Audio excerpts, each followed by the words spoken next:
All right. We are back again on another great Sunday. I think we had some good football today. My team plays in about 2 hours, but I don't even care because I'm here to talk that good old pro wrestling.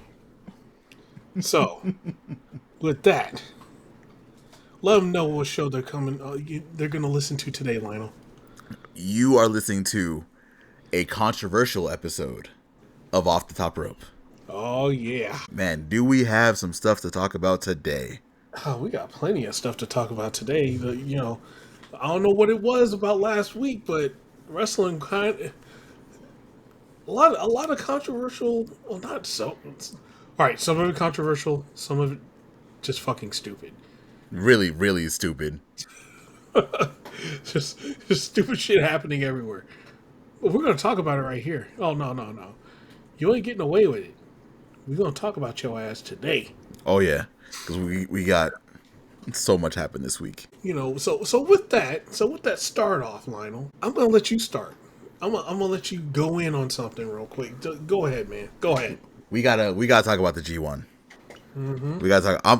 I'm gonna say the nice part first before I launch. And like I said, I'm gonna try not to crash out. I'm gonna do my best not to crash out because I've seen what people have been saying, and some of y'all just honestly, I feel like you can't just see the perspective from someone else. So we're gonna talk about the G1 Climax. It just ended this morning for us. Last night in Japan. I'm gonna talk about my standouts first from each block. People should go out of the way and watch David Finlay matches because David Finlay was very good in this tournament. Also, the story that he's been telling in this tournament about the guns being turned towards him and how he's been ruling Bullet Club War Dogs with the Iron Fist, it has been a great story, and it's been fun to see how paranoid he's been about being betrayed. Mm-hmm. Also, he had like one of the best comebacks I've seen in G1 history. Like he lost 4 straight and then came back like old school Bullet Club leader style, which is great. Yota Tsuji was great in this tournament. Up until we're gonna talk about his semifinal match with Evil, where he potentially got like knocked out, but was wrestling again the next day. There's a whole thing. We'll talk about that soon. Also in A block, Taichi was kicking ass out there. Taichi was great. Mm-hmm. Lowest in the block because he wasn't supposed to be there, but still fantastic. And my final is Callum Newman, because Callum Newman's character work has become so good in this G1. Like Callum could be a future star, and that man is 23 years old. He's very young. As for B block, Shota Umino was really good this year. Outside of the match with ELP on night 1, fantastic showing. Umino looked really good. Takeshita also looked great. Obviously, it's Takeshita, you know. Yeah. But probably my favorite person in this tournament was Drilla Maloney. Like Dan Maloney, old Drilla, he was hitting hard. This was his first tournament, his first heavyweight tournament. He looked like he fit in immediately. Drilla is a future star, but the problem is right now, New Japan ain't pushing their internal stars right now. They haven't been for a while. We'll talk about the 2 semifinal matches really quick, and we will talk about the finals. We'll get direct into the semifinals from night 18. Evil was able to beat Yota Tsuji because I mixed it up a little bit because I thought that people were gonna wrestle certain people. I got the people right up until a certain point, but we'll get there. Evil beat Yota Tsuji. Tsuji looked like he got like legitimately knocked out, like near the end of the match because Don Fale hit like the border toss on him, and that was like the second or third time that the back of his head hit the mat real hard, and he did not move, like he was out. And Evil beat him with the Darkness Scorpion, with the Scorpion Deathlock. Yeah. And he didn't tap out, like he just he was out, didn't look great. So Evil made it to the finals. Takeshita beat Zack Sabre Jr. Takeshita almost killed Zack, by the way. He hit like it was like the move in the corner, right? So yeah, it was supposed to be the brain buster, but he fucking missed the turnbuckle and he just went straight down. It was like a raging fire brain buster all the way to the ground. Yeah, Zack almost died. Like I'm surprised he was able to wrestle on night 19, even the little bit that he did. Yeah. So we go. People were already starting to crash out, right? Because it was Evil versus Takeshita. A lot of people were crashing out because Evil was in the final. A lot of people were crashing out because they also didn't want Evil to win. A lot of people were crashing out because they were like, "Why are we not getting someone that's a little bit more quote unquote homegrown?" Right? And then we go to the finals. The night 19 was actually a fun night too. We got a couple returns. The undercard matches were actually really good. We have things that are going to be set up very well. Like we have Yo's going to be wrestling El Desperado for the junior title. We have the 6-man challenge already. Bolton's going to be wrestling Fale for the Never title, which is not great. But yeah, we have a lot of things set up that are going to be really good. And then we got to go to the main event. For the finals, for the winner of the G1 Climax 35, we had Jesus, I can't even talk. Takeshita versus Evil. Mm-hmm. Let me tell you, the first 5 to 10 minutes, it was like doom and gloom because it was like a House of Torture match on steroids. Like they were almost immediately they were in there interfering. So everyone was I don't know how everyone was, but I was like, oh my god, this is gonna be it. The crowd was booing. The crowd was not happy with it.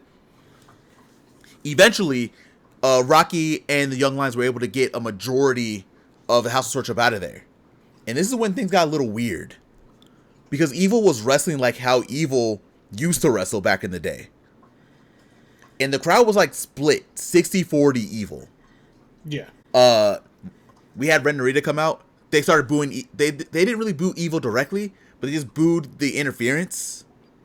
But Zack Sabre Jr. came out because Zack is most likely going to be fighting Ren Narita pretty soon. He got dragged out, and then Evil had to stand up on his own. And this was like low key. It was like better than LIJ Evil. Evil's wrestling his ass off, bro. Oh, okay. He did try to do like a low blow, and again, like I said, the crowd was also on Evil's side, 60-40. People were saying like 80-20. I don't think it was that far. Definitely 60-40 though. They were definitely on Evil's side a little bit more than Takeshita's. But Takeshita was able to win.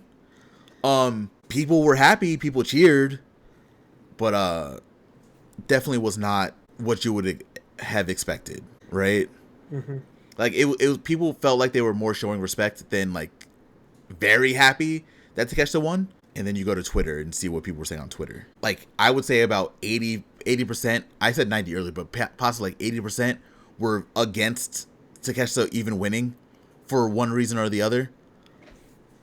20% were very happy for him, but there was like a subset of people also who were like, okay, so now are you going to come to the other shows or you're only going to come to the big shows? Like, are you going to be on the road twos? What's going to be happening?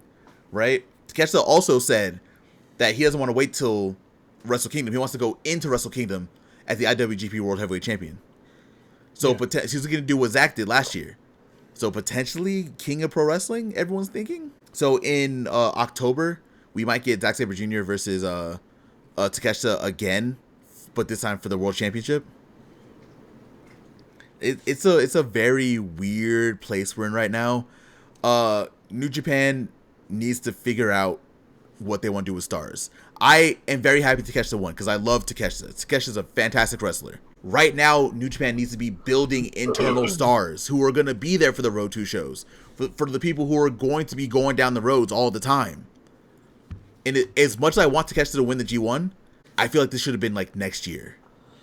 Right. This should have been the time where we established like a Tsuji, a Shota Umino, a Yuya Uemura, someone that's going to be going down the road, right? Mm-hmm. Also, it doesn't help that we didn't talk about this earlier, but you know New Japan's like front row tickets are going to be 1 million yen really for Wrestle Kingdom this coming up year. Yeah. Wait, so like $100,000? I think for us, because even with the dollar being bad and the yen is all, it's like $7,000 for us. Wait, 1 million? 1 million yen. I don't know how much. It's not a lot. Hold on, let me get that conversion. Yeah, it's not a lot. I always fuck up that conversion. It's like $7,100 or something like that for US, something like that. Okay, so it's a little less than 7,000. Yes, less than 7,000. But still, it's like 1 million yen. Yeah. So if you want to be a front row, you got to be a millionaire. You got to be willing, at least in yen, to spend $1 million. Also, $7,000 is crazy for a front row ticket for a wrestling show. By the way, That's nothing compared to a certain company. I mean, yeah, but that certain company also is in the shitter right now. But we'll talk about that later. But well, let's see. But it's also because of Tanahashi's last like Wrestle Kingdom, right? Yeah, so they're cashing in. Yeah, they're cashing in. But yeah, this is the time where New Japan really need to establish like a star. Like Zack won last year, and Zack is great, right? But I feel like personally, outside looking in, I feel like New Japan does their best work when they have a Japanese top star. Right. Right now, they do not have one that is full time. And Takeshita is great, again, because when you talk about this conversation, people get mad like, "Oh, you hate Takeshita?" No, I love Takeshita. Have you listened to the podcast? Yeah, go back and listen. Yeah, but this was not Takeshita's year to win. New Japan needed to establish like a star, and they have them there. Yeah. It's just for whatever reason.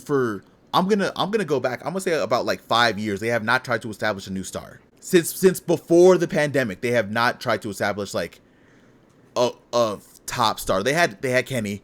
Kenny left, right? Okada. Low-key, I feel like when Okada left, that's when it really got bad, right? Because there was nothing that they did to like cement someone as a star after Okada, and now we're 2 years removed from that. Yeah, man. Here's my thing, right? Yota Tsuji's right there. he's there. Like, he's right there, dude. Like, yeah. I'm telling you, that's the guy. Like, you want to build up a new star? He should, like, in my opinion, he should have been in the final against Takeshita, and he should have he should have been the one to beat Takeshita, raising him as the New Japan star, because it doesn't hurt Takeshita at all, right? None of it hurts Takeshita. Like, Takeshita's the man, dude. Like, it doesn't matter. I think there's a part of me that thinks that this might not have been the plan. Because I don't think Evil was going to beat Tsuji. Right. So that's what I'm hearing. So there's that other thing I've been seeing people say, like, they might have changed it when Tsuji got knocked out. Yeah. Because of Fale. Because maybe he was supposed to get out of the submission when he put the submission on. And he just didn't get out of it, and he just called it. Yeah, Evil never wins with the Dark Scorpion. Ever. Yeah. Like, I don't know. Like, it could be Takeshita could have been the plan, because we had talked about it, right? And we had predicted that we were gonna get a Tsuji Takeshita final. Yeah. Right? Yeah. And that's like the natural order, because last year it was Zack Sabre Jr. and Tsuji in the final. And Takeshita was in the semis. So going by normal New Japan logic, it would have made sense for Takeshita to be in the final. And then Tsuji would have won because Tsuji was there last year. And then going to next year, Takeshita would have won next year. Like, that's how I thought in my brain. But with Takeshita winning this year, and potentially Takeshita not really being around until what? It has to be, if they do it, it's got to be King of Pro Wrestling. Mm-hmm. To have enough time to establish the Tokyo Dome main event. Because it ain't going to be, it's most likely going to be Tanahashi. They have to cement whatever the semifinal is going to be, because I'm guessing the main event is going to be Tanahashi. Yes. I don't think they're making people spend $1 million for Tanahashi to be like third on the card. Yeah, exactly. But yeah, Prophet, what are your thoughts here with what I rambled about for 15 minutes? I didn't expect to be talking that long. I knew I was going to do it. No. It's our goddamn show. Why not?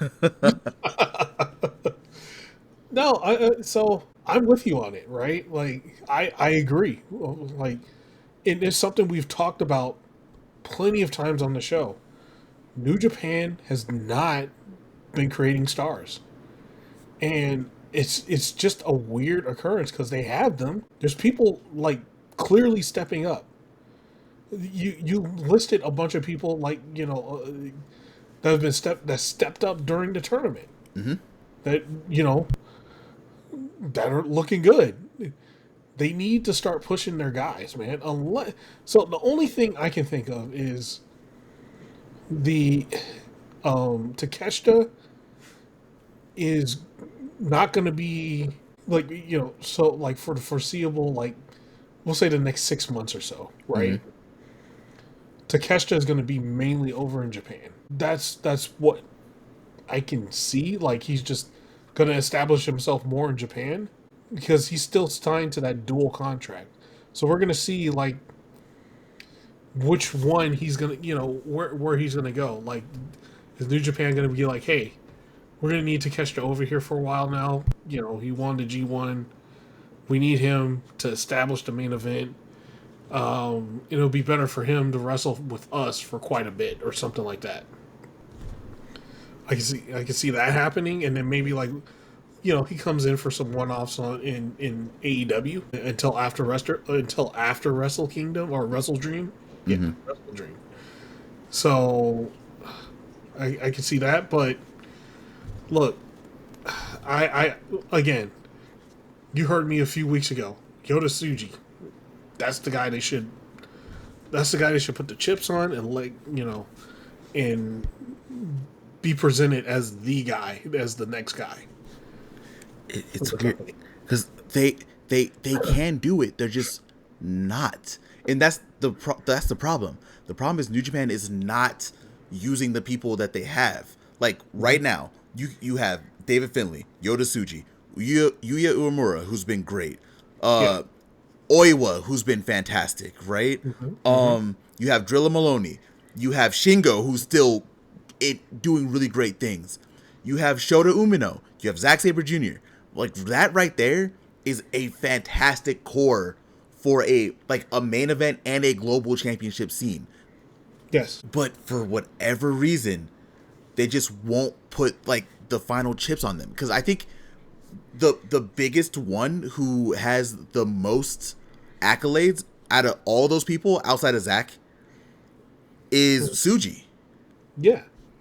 Because Tsuji won the New Japan Cup last year. He was global champion.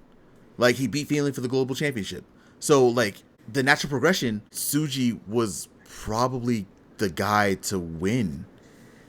And you have Takeshita win next year. Right. Because once you have, like, a star that will hit the towns established, then you can bring in, like, Takeshita. And you probably won't get, like, this... And, it's Twitter, right? So you don't know how big the percentage of people are. You never really know. People Right. should be talking shit too. But seeing a lot of Japanese fans not being happy about the winner of the G1, your biggest tournament, the thing that usually decides what your main event scene is going to be for the next 6 months, is not a good look. I don't know how it's going to be. I don't know what's going to happen. Like, Takeshita literally won like 12 hours ago. So we don't know anything. We're probably going to get his press conference pretty soon, and we're going to see where he goes. Like, is he going to go back to AEW? If he does, I mean, that means Zack's going to have to build this whole program by himself.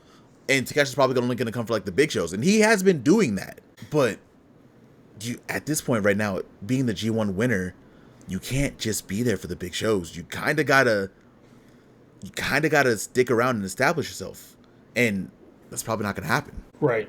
Yeah. It's gonna be interesting to see where it goes.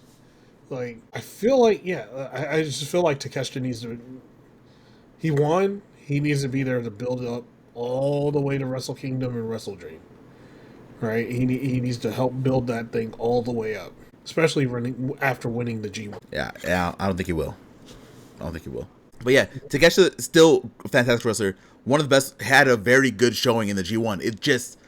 It doesn't feel like the time right now. New Japan does. I don't know. New Japan definitely needed their own star to win. But hey, once you say that, people get really upset for some reason. So, Yeah. Well, don't listen to them. Like, the real thing is, like, he needed to. I feel like, I agree with you. He shouldn't have won this year. And that's not me saying, again, this is not us saying we don't like Takeshita. Listen to the podcast for like the past year, and you'll know. You'll know how we feel about Takeshita. Yep. It's just that New Japan as a whole needs to build up their stars. They need to build up their guys, and they have guys there that they can build up, and they're just not doing it. So it's just, it leads to situations like this. That's my concern right now. My concern is the long-term health of New Japan. Yeah. Because New Japan does not have that solid rock that they can rely upon. Because even Zack was like healing it up a little bit during this tournament. Like he was not being like the good guy Zack Sabre Jr. Right? They don't have like this. They don't have someone that has proper results that the Japanese audience can rely on. Because the last point I'm going to make about this, we are outside of Japan. We only spend money on merchandise and New Japan World. A lot of us aren't flying to every single show, filling up the arenas in the gymnasiums that they are in over there. This isn't about us. This is about New Japan's health. And as long as the bookers over there do not get themselves a top star, I don't know what the G1 looks like next year. The match is going to be great, but we're going to have a whole conversation about Wrestle Kingdom, about shows next year. People are talking about how attendance wasn't good for a lot of the tour. And it wasn't, but you know, it's a whole thing. We'll have to see what Takeshi's gonna do. That's the main thing, is to see what Takeshi's gonna do next. Is he going to Scotland like everyone else is? And when he does go to Scotland and London, is he going back to Japan or is he going to America? Right. That's the question. Where does he go? Does he go back? He is kind of at a crossroads. Is he going to Japan? Back to Japan or back to America? And that will determine the next couple months for New Japan. Wherever Takeshi goes next. Yeah. Because actually, I think honestly, he should go back to Japan, work all the way up until after Wrestle Dream, and then when he comes back, have an ungodly feud with Okada. Because it'll be around C2 time. Yeah, I mean, we have the time because the next big tournament is the Super Junior Tag League, and you don't really need the heavyweights there for that. So they can dip, and Takeshi can go back to America to start building something at that time. That's what? When is Super Junior Tag League? That's in after King of Pro Wrestling, so October, mid-October. So yeah, I don't know, but we'll see. You got any final thoughts on this before we move on to our other topic? No, I think we beat it with a giant stick already. Yeah, we'll see what happens next. Prophet, let the people know about our next topic. All right, man. So I'm pretty sure you've heard it just like we all did about the TNA deal going on and the possibilities of it, and them trying to get they're pretty much trying to get another TV deal away from Sinclair. And the possible buyers are like one of the Fertitta brothers. So allegedly, I'm going to start this off with allegedly, right? Super rumor, allegedly, So, people don't go crazy and act like this is the gospel. It's not the gospel. Mm-hmm. So, and WWE's goal is to make TNA number 2 to take out AEW's TV deal, which good luck. That ain't happening. This is a stupid thing to even think about to begin with. So, TNA moving to Wednesdays. And I don't know if you guys have watched TNA lately. It is a terrible show now. It is not good. Like, not in the slightest. It is really WWE light now. They have fully conformed to being WWE light. Probably why Sami Callihan retired. He's like, fuck this shit. I have like, how many years left on my contract? All right, let me retire. So I don't have to wrestle here anymore. I mean, do you want me to break down who the TNA champions are right now? Oh, Trick Williams is the TNA World Heavyweight Champion. Yeah, Trick Williams, yep. And then JC Jane is the Women's Champion. Yep. So 2 NXT people. The tag team champs are the Hardys. Yep. Over the hill. The international champ is Steve Macklin. Oh, they call it the international champ now, huh? Yeah. International championship. Leon Slater is the X Division champ. Uh-huh. And the women's tag team champs are Ash by Elegance, and it's her group. The Elegance brand. Elegance brand, yeah. So yeah, man, like and then you watch the show, and the show is it doesn't have the character anymore. It doesn't have that. I don't know. It just doesn't have it anymore, man. Like anything they had before is just gone. I've tried watching. I'm not even trying. I watched a few episodes of Impact that they've been showing. I think it was like the last couple of weeks, and both episodes were not good, man. I was like, these are lead ups to a pay-per-view, because Emergence was a couple days ago, and people didn't even know Emergence was happening. Mm-hmm. Mm-hmm. Shows you those real TNA fans over there, huh? They really be able to push it to make the company number 2 when they don't even know when the events are happening. Nobody knows when the events are happening, and no one, like, look, these a lot of these guys didn't even know, like, our new guy that we're going to talk about in the show later on the Collision show, Ace Austin. Mm-hmm. I didn't even know who Ace Austin was, which if you've been watching TNA for the past 3 or 4 years, Ace Austin and Chris Bay, or Ace Austin just doing so tag team champions with Chris Bay, and then like winning the X Division championship almost like every year. They don't know who he is. So yeah, whatever. But what I want to talk about is the fact that there's no way in hell they're going to be number 2. No. The other thing too is now if you roll back a long time ago, I talked about this. When WWE goes into a partnership with a company, they have an option to buy them out. They have just talked about that recently. Yeah, this week. That is being brought up. WWE has an option to buy out TNA. This whole thing was to buy them out. Well, okay, that would be the easiest way for TNA to get a new TV deal. If WWE were to buy them out, they can find somewhere to put them, right? Because all the TKO stuff has been shifting around, right? Like UFC is going to be on what Paramount, right? Paramount, yeah. All the pay-per-views are going to be on ESPN, which you got to pay for them again. Yeah, fun.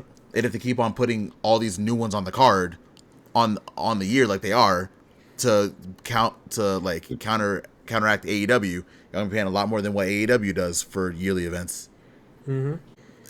There would be somewhere to put TNA, but that would not make them number 2, like at all. Well, here's what will happen. Here's what more than likely happen. They're pushing hard to get TNA a TV deal. So when they get the TV deal, then they'll buy them, right? And then or they get the TV deal, they tank, and then they buy them at the lowest price ever, which is more than likely what's going to happen. Because, look, TNA now is no better than NXT. They lowered themselves to NXT level. Pretty much. Of bad. They were good. They were like, they were a good number 3 before. They ain't even number 3 no more, man. That's how bad they are. No. If we're talking about worldwide, yeah, no. No. They're just not good. And yeah, like they're gonna get destroyed by AEW. I don't know what these guys are thinking. Like, I have no idea. On Wednesday night, look, right now on Thursday, they don't even have enough viewers to click the Nielsen ratings, man. Nope. AEW's number 1 every week on Wednesday nights. At this point, yeah. AEW's been on a hot streak, right?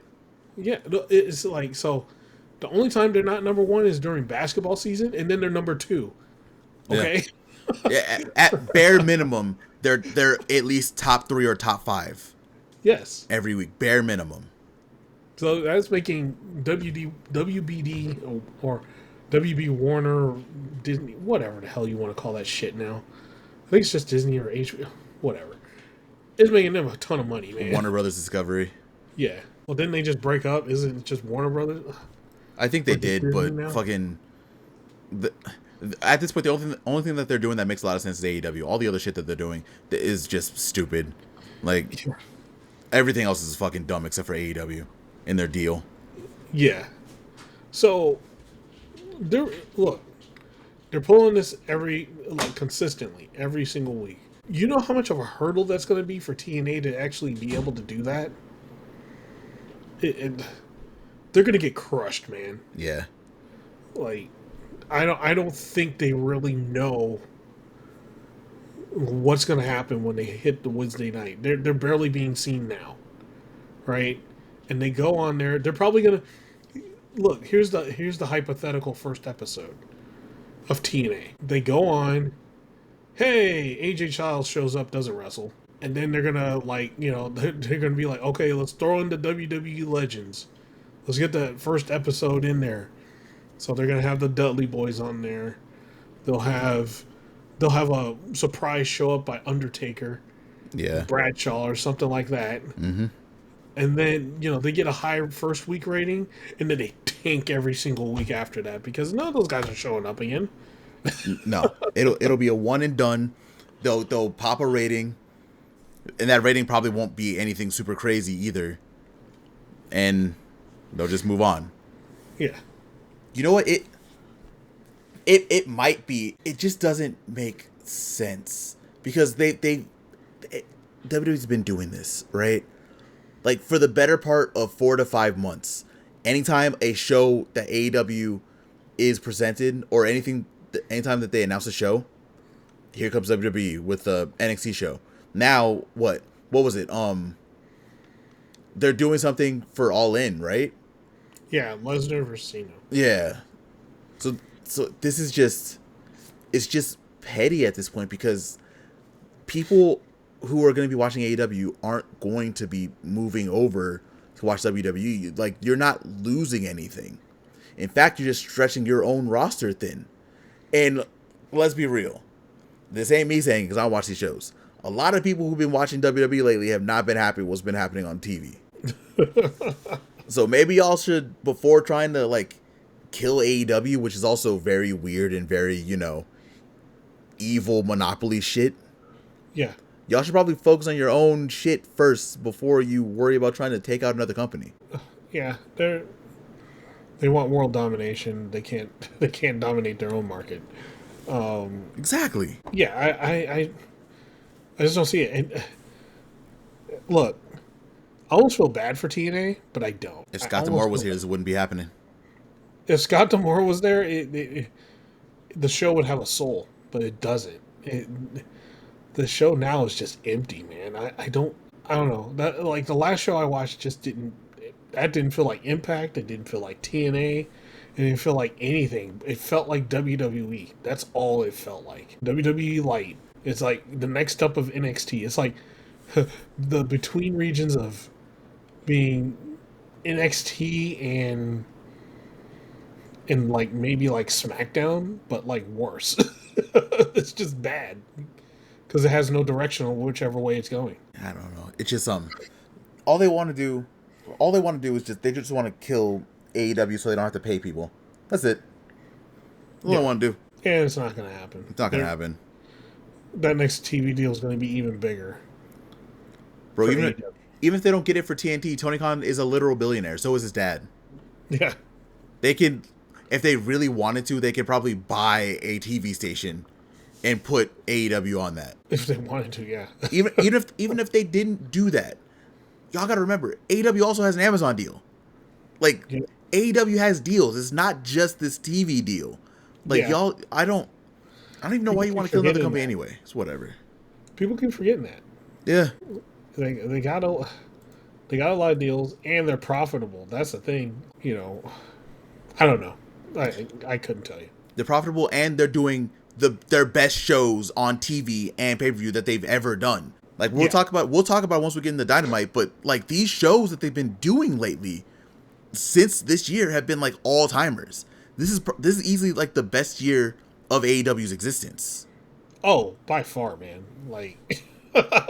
They are firing on all cylinders and on all divisions. Yes. So I am all for competition, Don't ever get that wrong. That would have been a lie because I don't give a shit about WWE. but I want wrestling to be good for everyone who watches whatever they want to watch. Right. Trying to kill a company is not going to do anything. Plus, y'all can't kill AEW anyway. Like, nothing that y'all could. Y'all tried to kill TNA. Y'all about to buy them now. Congratulations. The only thing that WWE has successfully killed is WCW, the independent scene, and the attention spans of a lot of wrestling fans. That's all they've done. So, y'all can do whatever y'all want, but y'all not going to do anything to AEW. Have fun doing all the shows that you want to do. Counter program as much as you want. You're not going to be able to do anything. Well, the counter programming just keeps backfiring. Every time. The counter program, like, they're like, okay, we're going to counter program All In. All In was an all-timer. It was like an all-time great show. That show, the 3 shows they tried to put on, I'm sorry, all of them sucked. Like, and that's even the Women's Evolution one. The Women's Evolution one didn't even compare. None of those matches compared to Mercedes versus Toni Storm. Yeah, that show kind of came and went. Like, as great as it was for women's wrestling, because Evolution should be like a yearly thing that WWE does anyway. Mm-hmm. The show just kind of came and went. Right, and it wasn't at the level of anything AEW and all the show. The other pay-per-view and half pay-per-view, half show, whatever the hell they were doing. WWE put 3 shows to compete with All In, and they couldn't do it. They couldn't do it, and they failed. The pre-show was better than like all the shows. God, bro, take me back. I love All in Texas. The pre-show was insane. That's probably gonna go down to show of the year, more than likely. All in Texas. Yeah, but yeah, man, it's just y'all can do whatever y'all want, fine, whatever, but y'all not gonna be able to actually do anything. Yeah, man. It's good luck. Your boy Triple H is being shown as a fraud right now. And instead of trying to get his shit together, you gotta try to kill a company that you have no business trying to kill. Congratulations. And the more you try to kill it, the more it makes you look like a fraud. Yep. Congratulations. Congrats. You're bad at this. Yeah. Oof. But you know what? Next up, let's see. Do we have one more thing? I think that was it, but I did randomly just see something. Let's do it. This is like happened just like an hour or 2 ago, and this we don't have to spend long on this because it doesn't really matter. But Chris Jericho apparently liked a tweet about returning to WWE in 2026. Well, his contract is done in 2025, December 2025. Oh, bye. Yeah. Thank you for helping create AEW. AEW would not have had the first TV deal without your name. AEW does not need your services anymore. Yeah, no, not anymore. And Brian Keith and Big Bill don't need you back. Nope. Unless you come back to do the thing, put them over as they beat you down and like kick you out. We know that ain't gonna happen. Oh no, he's just gonna stay out to the end of the year. Yep. Chris Jericho, thank you for your service. Thank you for losing the very first AEW World Championship after you won it. But yeah, bye. To the true ace of the company. No, remember, like, someone stole it. He left it in the car. Oh yeah, somebody. You remember that? Yeah. Someone has the original AEW World Championship because Jericho left it in the car and someone broke it and stole it. So great, Jericho. Like I said, thank you for what you've done. I will never say that you've never done anything for AEW because AEW is literally, it wasn't your idea, but it was definitely built on your back as the biggest star at the time. The most recognizable name. Oh, yeah. You're not needed anymore. It was him coming to AEW was huge. Yes, because he could have very easily re-signed in WWE. Got less days. And they probably would have let him just go out in the sunset. But he decided, fuck that. I want to go to Japan. I want to wrestle. I want to do things. And he went to New Japan, and then he went to AEW. Yep. So he's always gonna be great for that. I'm not gonna be like one of those like fair weather fans like, oh, goodbye. But yeah, Your accomplishments will always be noted. Literally, the first AEW TV deal was because of you and your name recognition. So thank you. Mm-hmm. AEW has been built now to a point where the services of Chris Jericho are no longer needed. So if he wants to go back to WWE, all for it. Yeah. I'm not gonna sit here and pretend like as much as I'm not gonna sit here and pretend like that I like the learning tree or anything like that either. But yeah, you have done what you need to do. It is appreciated. Just whatever you do, if you do go back to WWE, if you're gonna talk your shit, at least make it believable. Don't do what Cody's doing. Oh yeah, no. Listen. Let's not. Yeah, you're going to WWE. You're gonna have to talk shit about AEW anyway. At least just make it believable. Cody does not make it believable, so just do that for me. Yeah, well, he's gonna be on the the monthly smear campaign. Yeah, with Jade, Cody. Who else? Oh, they gave up on the other ones. Yeah, it's really just Jade and Cody at this point now. Yeah, I don't think it's gonna be even Jade anymore. Nah, probably not. Cody got that podcast just to talk shit about AEW every week. Jericho, it'll be Cody and Jericho for sure, right? So. Well, Jericho doesn't.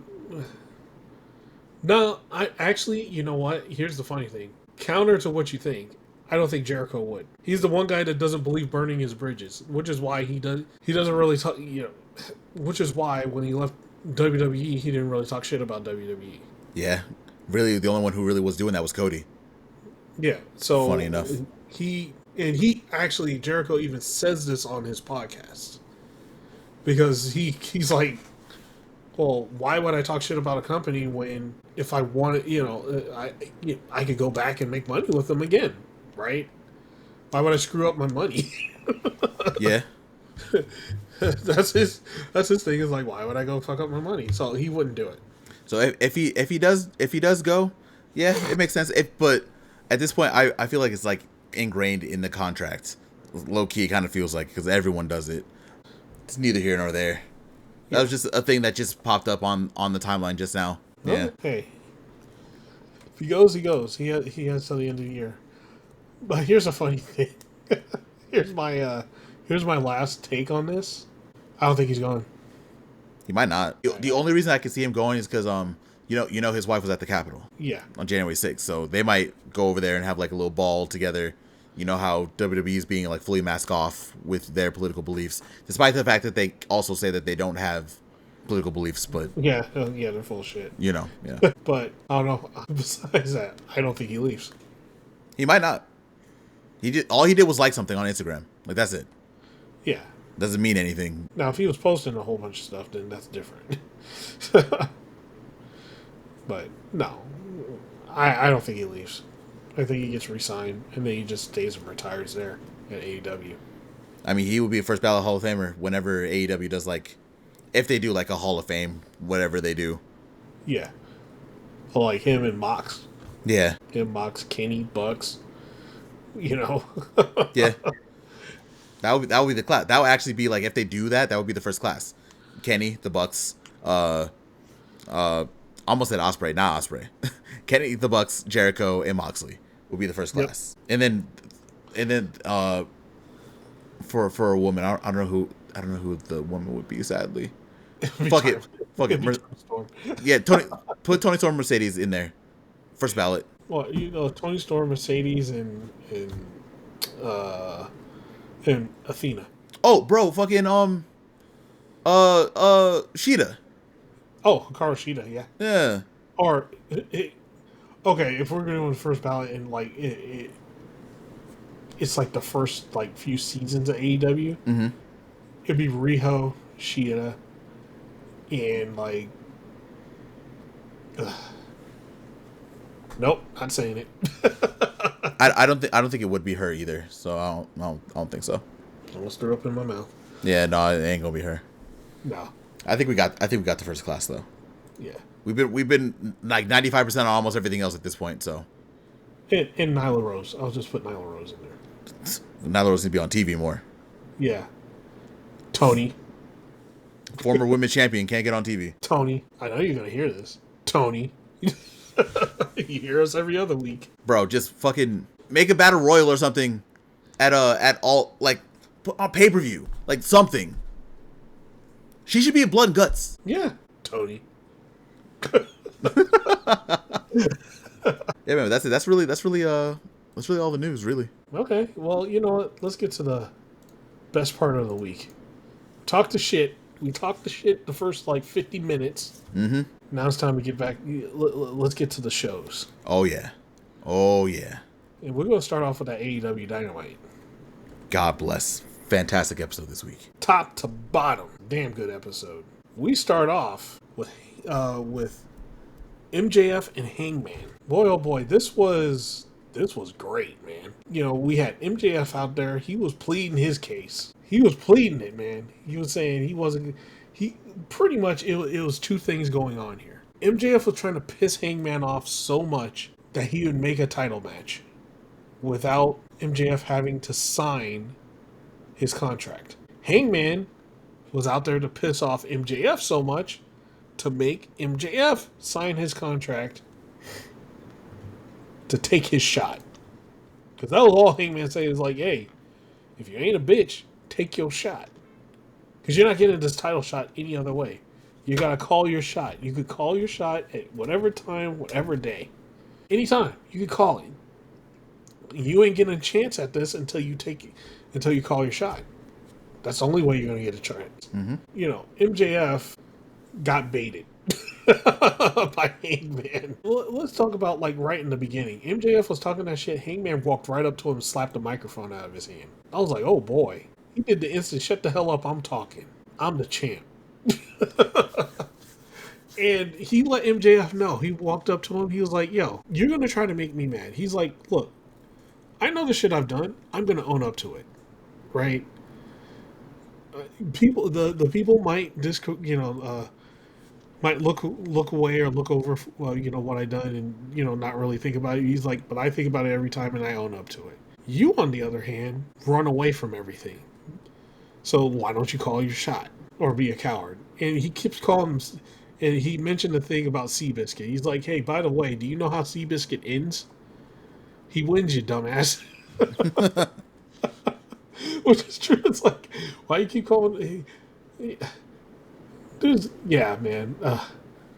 But eventually he pissed MJF off so much that MJF signed his contract, and they're going to be fighting at Forbidden Door for the championship. But there was one moment that caught my eye. When Hangman started talking, right? And he made a point, and then the crowd was booing and doing things, saying things to MJF. Hangman was about to talk again, and this is one of those cool things. If you notice it, you'll notice it. But most times, most people won't notice it. Mm-hmm. MJF, right when Hangman was about to talk, or actually Hangman was starting to talk, and then the crowd was going nuts. They were booing and stuff like that, and they're doing it. And to give the crowd more time to boo and stuff like that, instead of having Hangman talk over the crowd, MJF told Hangman to hold on a second. You can see him just go, hey, hold on. And then, the crowd finally died down and he started talking again. That's a pro move right there, dude. as much as I talk shit a lot about MJF, I do not like MJF at all. That motherfucker knows what he's doing. He knows exactly what he's doing. Oh, yeah. That dude's a pro. Yeah. But, yeah, man. Fantastic segment. We get our first, pretty much the main event in London. MJF versus Hangman. Well, main event in name, yes, but not the last match on the card. Well, it's the main event with the lights on. We can just put it like that. Yeah. So right after this, we had our first match of the night. Jon Moxley versus Kevin Knight. Yes. Bro, this match was ridiculous. When I say ridiculous, it was ridiculous. I think a lot of people finally see. I think people have been all in on Kevin Knight to begin with already, but I think this was the match that people were like, yeah, he's a future world champion. And as someone who's been following his career, who had them stocks in Kevin Knight very early when he was a young lion, mm-hmm. when he couldn't get to Japan because it was a pandemic time, we up.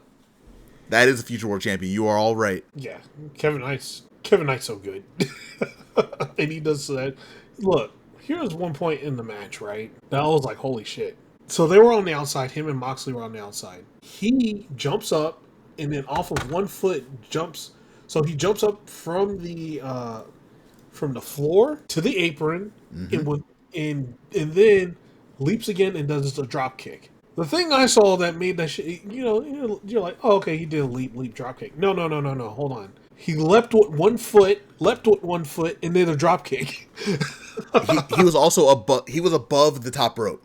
Like he was a little bit above the top rope when he jumped off the apron, off of one leg. Yeah, off of one leg. He did all that with one leg on both. So think about it. From the floor to the apron, he jumped with one leg, one leap.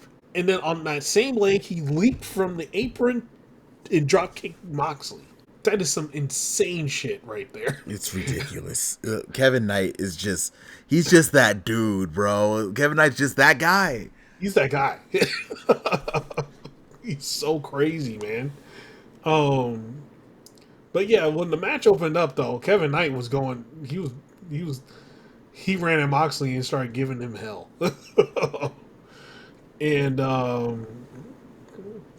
And then, at one point, Knight did the UFO splash. Moxley put the knees up. And, towards the end, Moxley locked in the choke. It's called the Darcy choke. It's a legit submission. And he put Kevin Knight out. At the end of the match, the Death Riders came in the ring. And because, Speedball was trying to get Moxley off of Kevin Knight because he wouldn't let go of the choke. And then, so Speedball came in, and then, Yuta and Marina Shafir came in the ring, and they got him off of, beat up Speedball Mike Bailey. So as they were beating up Speedball Mike Bailey, Darby arrives. He's skateboarding with a body bag. Mm-hmm. And he beats up Yuta, throws him in the body bag, and right when and it was the most hilarious sight because you see Yuta squirming around in the body bag when Darby was running up to the top rope, and he was about to do the coffin drop, and Claudio came in and caught him and then slammed him and then got Yuta out, and they beat the crap out of him, threw Darby in the body bag, and Claudio did an airplane spin and tossed him. And they were about to do that. They got a chair and they were about to do the thing to Darby's neck. And then Osprey came in and made the save. Returning Osprey. Yep. Returning Osprey came to make the save. I don't think he's 100% yet because the way he was kind of holding his arm. I don't know. Yeah, I'm not super. I'm not gonna lie to you. I'm not. If he's not at least 90%, I'm not super happy that he's here. But I get it. Yeah. And then he issued a challenge for a lights out cage match. He's like, hey, Moxley, I'll bring my friends, you bring your friends, and let's do a lights out cage match. God, I can't wait till we talk about the friends. I can't wait till we get there. Oh my God, the friends? Yes, I can't wait. We will get there, but I can't wait to talk about them because it's ridiculous. But with that, man, what did you think? This match in the segment was fantastic. Again, I already said it. People now finally see Kevin Knight as the star that he is. Mm-hmm. Also, Speedball's up there also because Speedball had that match last week with Moxley. Also, that was great.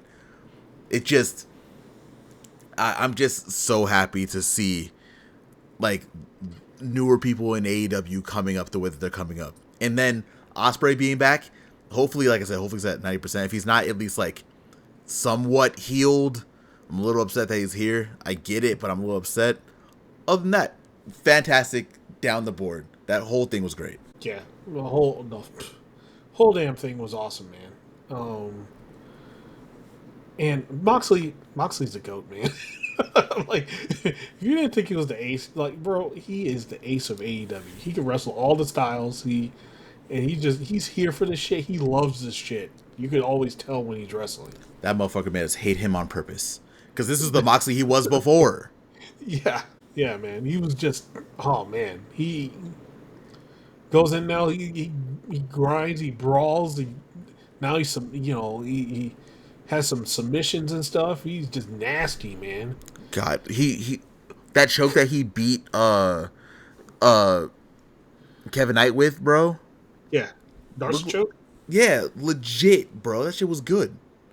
Yeah, and it's true. The thing Taz said is true. It's probably one of the most fucked up chokes because the more you try to roll, the tighter it gets. Ugh. So when Kevin Knight was rolling, yeah, the choke is getting tighter and tighter and tighter. So yeah, you're done. Especially if that shit's locked in. God bless. Yeah, the first match was excellent. Next match after that, we had, and just so you guys know, I'm gonna go through the matches first, and then I'll go through all the backstage stuff after that, just so we, just keep it flowing with the matches. So the next match we had was Alex Windsor, Queen Aminata, and Willow Nightingale versus Mercedes, Tekla, and Sky Blue. This was another. The ladies went out there and just tore it up. But we also had two guests in the stands. So everybody came out, and then first time was Toni Storm's music played, and she was in the stands. And then Athena's music played, and she was on the opposite side in the stands. Upstage Toni Storm too. So with that, after they were in, all the ladies just ran into the middle of the ring and started beating the hell out of each other. This might seem like what I said last week about like the tag match, but it is pretty much the same. These girls are going out there and just literally beating the shit out of each other every week. Ain't it great? It's fantastic. They hitting more snug than all the men are. Yeah. There was one point where they stacked up all the ladies in the corner, and Willow did the Brody King bark and did the fucking cannonball and hit all of them. Willow hit high though, so she hit somebody in the head. She flipped on somebody's head. Oh yeah. Yeah, man. Like we go a little bit further in, and Sky Blue, everybody was just hitting everybody with everything. Queen Aminata like headbutted like 3 people, man. She headbutted everybody and knocked herself out. she was fine until she was waiting for Tekla. She headbutted Tekla, and then she also headbutted Mercedes. But the legal people were Windsor and Sky Blue, and Alex Windsor. She wrapped Sky Blue up in the sharpshooter, and that was it. Sky Blue tapped.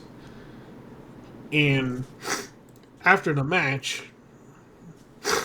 we had so Mercedes got in the ring, and then she started beating up Windsor.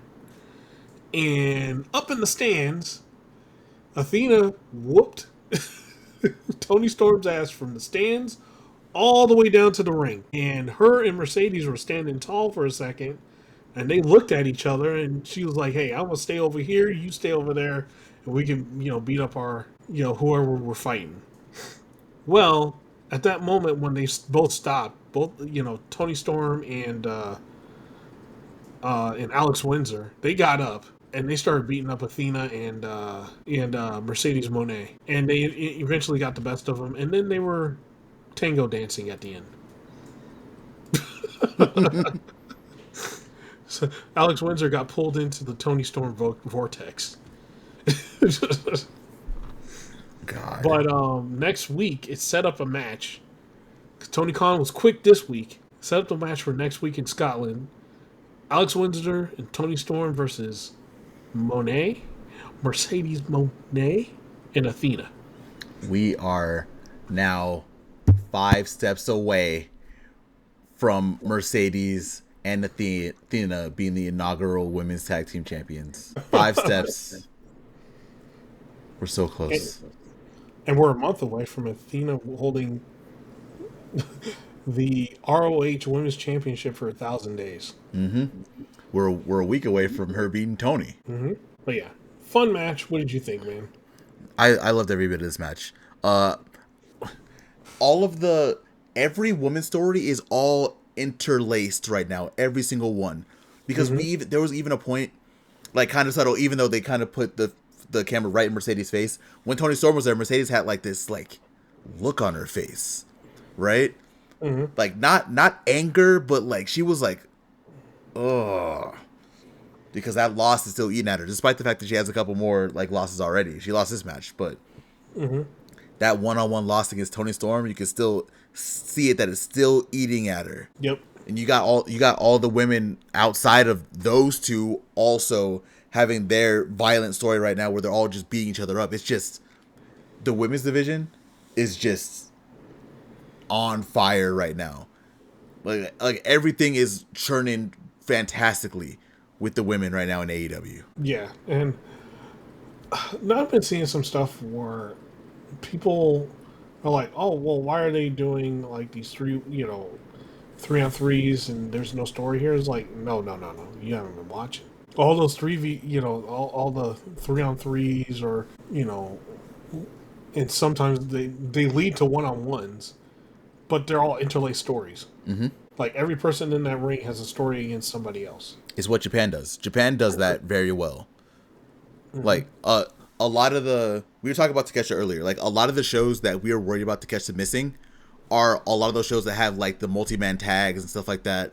Not only is that to get like extra reps with the person that you're up against, it's also to help build a story, right? Like a lot of the storytelling that they're doing with the women specifically is based on in-ring storytelling. So the people that they face, the way the matches are happening, the 6-woman tags and stuff like that, all those are stories. Y'all just are not seeing it that way because it's a different way of storytelling than what America does. Right. Well, different. It's a different way than what America does, which is like, hey, this is the story. This is the story. Yeah. I am telling you what the story is. I am telling you why I do not like you. Right. Whereas, this is all like in ring, like the Aminata and Tekla feud, right? Yeah. It was all built in ring, pretty much. It's not like they're not doing promo battles. No, they're coming out and beating the hell out of each other every week. They hate each other. I don't even think it's hate. I think they're just rivals. Because, like, when Queen Aminata was coming to the ring, Tekla was smiling. Well, Tekla is also insane. Yeah, she is. It might be one-way hate because Aminata seems like she wants to crush her. So it might be like a one-way hate thing. Yeah, I don't know. Like, it's definitely, like you said, it's definitely storytelling that I think people in America are not used to, which, I can't blame them because we've only had one way of storytelling for about 20 years when it comes to wrestling. Yeah, well, it's damn near 30. Yeah, honestly, yeah. So, like, I fully understand why people who don't like go out of their way to see other wrestling don't really get that. But once you see this and once you understand that there's more than one way to tell a story in wrestling, I think you'll get it. If you're being really serious about it. Some of the people who are making the complaints aren't really serious about their complaints. Some of them are just trying to talk shit about AEW. But if this is your first time really seeing that, you'll eventually see that there's more ways to tell a story in wrestling, which is what makes wrestling shows great. You don't have the one way of storytelling for every single feud that's happening. Yep. Yeah, very true. And so this, our next matchup is the opposite. God. So we had Adam Copeland going against Big Stoke in a 1v1 match. Big Stoke decided to take it easy on him today. On Wednesday, good thing for Cope. He did that. Yeah. I mean, you're right, Prophet. Like, if Stokely was really at 100% doing what he was supposed to do, I don't think Copeland might have had to retire. You know? Yeah. He wouldn't have been able to stand up to the power of the Big Stoke, man. Exactly. So, but, Copeland was Superman today. And Stokely tried to do a spear and bounced off him. No. Multiple spears. Like, legit. Like, he legitimately bounced off of him. Yeah. That shit was crazy. It was like, you see Superman, like, taking a bullet and it just bounces off of him. That was Stoke. Yeah. And he tried it 3 times and he hurt himself. And, Cope, being the showman that he is, took him to the outside, started beating him up outside, and then started asking the fans stuff. Fans were talking trash, and even to Scope's face, he said he didn't get no hose, and there was a chant that says Stokely doesn't get hose. No, Stokely gets no hose. They just kept saying it. Oh God! And they finally get back in the ring. Edge kills him with a spear. FTR comes out. And FTR, with the restraining thing, they're not allowed to, touch Cope. But they couldn't, Copeland had the mic. He's like, "Are you not going to come in and help your guy?" He's like, "Sorry, Stoke. They don't really care about you." He gets him up, and he's about to spear him again, and then Dax and Cash, they break the restraining order by going in the ring. I actually think Cope hit them first, though. So doesn't it go the opposite way? Oh. I mean, it realistically it should, but I guess they're just kind of, I guess because they broke the barrier of the ring ropes. I'm trying to explain it away, but realistically, Adam Copeland should have got hit first before anything would happen. But yeah, it is what it is. Yeah. So and Copeland for a second there, he was beating them both up, but eventually, it's FTR. They ain't going to.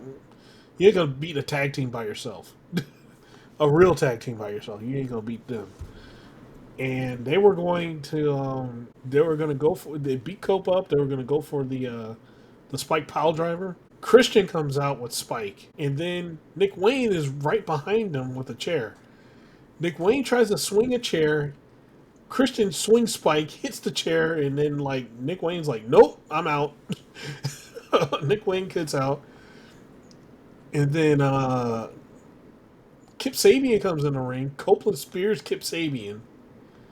And then both were looking on both sides of the ring, back to back. They run into each other.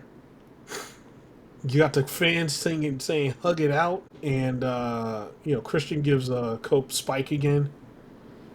And then, Cope hugs Christian. They hugged for a second. And then Christian felt disgusted and walked away.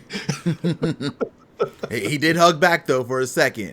He hugged back. But he was confused and disgusted at the same time. In true Christian fashion. But, yeah, this was a fun match and segment. What did you think, man? I thought it was really good. I think Stokely played his part fantastically. Cope did what he had to do also. Seeing Cope and Christian together again, Cope and Cage and Cope.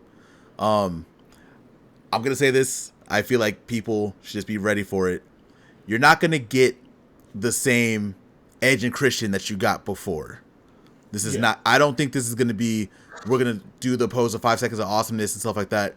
I think this is going to be like one of those, one's an asshole, one's a really nice guy dynamics type things now, right? Where they're still going to work together for however long they're going to work together. But Christian is still going to be Christian Cage. Christian Cage is a piece of shit. Mm-hmm. And then Copeland is going to be the one who's going to be like all the jokey jokes and do all that kind of stuff. So I wouldn't expect the same dynamic that you've seen 15 years ago. No. It'd be weird. It wouldn't make sense for Christian to do it. It really wouldn't. With the current run that he's been doing, right? It would make no sense. No, not at all. But yeah, we're gonna get Cope and Christian. It's going to be good. The fans went crazy. So there's no reason for them not to do it. And also, they're going to become tag champs at some point in time. I mean, we'll spoil it early, right? They have a match already. They already have a match signed. They're wrestling Nick Wayne and Kip Sabian. This is like Kip Sabian's first pay-per-view match in years. Yeah. So, we're already getting the team back together. So we'll see how it goes. It's going to be great, but yeah, we'll see how it goes. So, any other thoughts? I feel like I had a lot, but I think I'm good. The match was good. The end segment was good. Mm-hmm. It was pretty good all around. Yeah, it was pretty damn solid. Stoke is the best. Stoke is the best. He's the second best manager behind Prince Nana. Oh, actually, hold on. No, I think number one is Don Callis. I put one Nana and I put two Don Callis, but yeah, they're both up there for me too. Yeah, it'd be like Don Callis, Nana, and Stoke. Yeah, You could put it. You could put them in whatever order you want. I wouldn't be mad at any order. Let's see. So the next match was Brody King, Tomohiro Ishii. I said Tomoharu. God. It's definitely like a Dragon's name somewhere. And the guest, the guy that's going to be challenging Kyle Fletcher at Forbidden Door, the guy that broke open the door, he came right through. Hiromu Takahashi. I knew it was going to be a junior. I didn't expect it to be Hiromu, but it makes a lot of sense with the story that they're telling with Hiromu, Tsuji, Shingo, and Daiki Nagai. Shout out to Daiki Nagai too, the unaffiliated. And they were going against the Bucks, Kyle Fletcher, and Josh Alexander. And right in the beginning, before this match even started, we had all the pyros and shit going off, and like no one was out, and then the announcers were great. They're like, "Hey, what is this for?" They might have just misfired. And Justin Roberts is like, "Yes, we will not call their names. There's two guys coming out. We're not telling you who they are." And it was the Young Bucks, and it was Mr. Instant Replay and Slick Nick on the Trons. And they got pissed off at Justin Roberts, man. We'll talk about that in a little bit in the match, but they were talking shit to him as he was announcing the other team, and giving everybody else a proper intro. They were pissed. But yeah, we get into the match, man, and complete chaos happened. But it simmered down, and there was a moment. Hiromu Takahashi, he was taking out everybody in creative ways. He would take somebody. He would put somebody's leg on top of somebody's head, and then he would make them do a head scissors, and then he would drop kick somebody, and then he would take another person, put that person on somebody's head, throw them around, and make them do a head scissors, and then take them out. Like, he was taking out a whole ring full of people. And it looked great. That guy is very, Takahashi's very good. Very, very good. He actually, he's like a junior version of Naito. It's almost like he's one of the greatest junior heavyweight wrestlers of all time. Almost almost. He was so good. People got upset at him for winning all the best of Super Juniors that were happening. Because he's that good. He's that good. Yeah, he's like mini Naito in my eyes. I mean, I get it. Yeah, makes sense. But way more crazy. He is way more unpredictable, and that's his character. So we get to the middle of the match, and the Bucks are outside, and they see Justin Roberts, and they fake a super kick, and he goes, "Oh," and then they actually super kick him, and they felt good about themselves. And then Hologram jumps up on the top rope and then dives on the Bucks. But, so Takahashi at the end, he ends up pinning Josh Alexander with the time bomb. And immediately, Tony Khan didn't waste no time. He set Takahashi versus Kyle Fletcher for the TNT Championship at Forbidden Door. It's going to be a banger. I can't wait. Certified banger. God, it's going to be... It can easily be like it could be Steel for Match of the Night. Very easily. Oh yeah. So what did you think of the match, man? I almost lost my voice when I heard Hiromu's music come on. Because I was like... Because I said it was going to be a junior. I was like, I don't know who it's going to be, though. Like, I was trying to think of, people who weren't on the G1 tour. And I was like, who would make a lot of sense?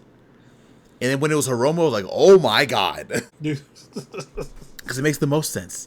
Because Hiromu recently challenged for the GHC Junior Heavyweight Championship in Noah. Very recently. Oh, really? Yeah, bro. Since I'm not gonna like go super hard up, but since Naito and Bushi left, the rest of LIJ became unaffiliated, and their whole thing was they are willing to go anywhere, anytime, wherever they want. So far, none of the other ones have done it, but because the G1 was going, Hiromu wasn't on the tour at all for G1. Mm-hmm. So he went to Noah to try to wrestle for the JC Junior Heavyweight Championship, did not get it, and now he's showing up in AEW to wrestle for the TNT Championship.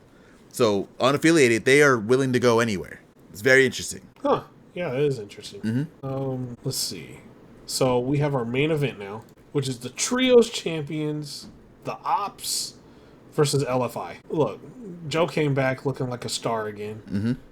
Oh, and because Justin Roberts got knocked out, Tony Schiavone was doing all the announcements. Well, hilarious, by the way. He said he hadn't done it in like 25 years. Yeah. Since 1989. Oh, no, more than 25 years. Almost 35 years. He did what he had to. He did what he did. He better got paid twice. Hell yeah. Get it, Tony Schiavone. Get that money. Yeah, so, of course, Joe came back.